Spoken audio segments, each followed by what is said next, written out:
నమస్తే. రాష్ట్రంలోని ఇంజనీరింగ్ కళాశాలల ఒత్తిడి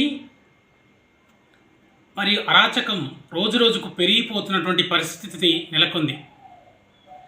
అందులో భాగంగానే 2023వ సంవత్సరంలోని భారీ తుఫాన్ వల్ల రాష్ట్ర ప్రభుత్వం సెలవు దినాలను ప్రకటించింది విద్యా సంస్థలకి. దానికి అనుగుణంగానే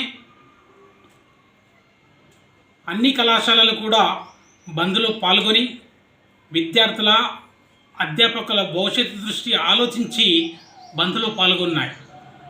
కానీ ఎంజేటి కళాశాల రాష్ట్ర ప్రభుత్వం విడుదల చేసినటువంటి జీవోను తుంగలో తొక్కి నిబంధనలను పాటించకుండా వ్యవహరిస్తూ కళాశాలలను నడిపినటువంటి పరిస్థితి అందరికీ తెలిసిందే. అదే విషయం పైన జేఎన్టీహెచ్ అధికారులకు మరియు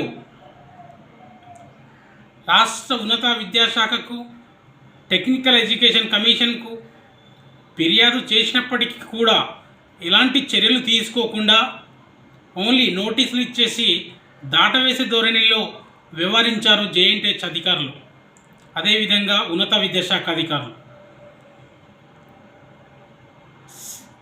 క్లిష్టమైన పరిస్థితులలో అంత దారుణమైనటువంటి వర్షపాతం నెలకొన్నప్పుడు ఖచ్చితంగా సెలవు దినాలు ఇవ్వాలని చెప్పేసి రాష్ట్ర ప్రభుత్వం చెప్పింది. ఎందుకంటే ఏదైనా జరగరాని సంఘటన జరిగితే ఎవరు బాధ్యులు?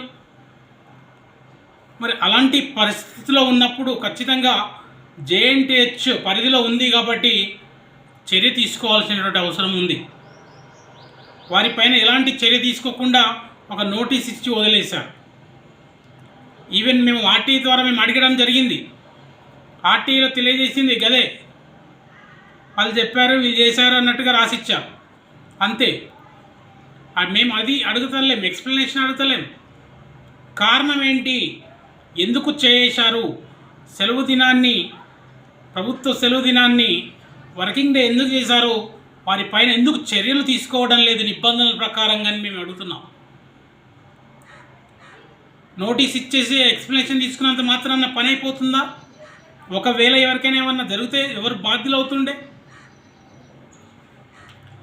కాబట్టి ఇప్పటికైనా జేఎన్టీహెచ్ అధికారులు కానీ రాష్ట్ర ఉన్నత విద్యాశాఖ చైర్మన్ గారు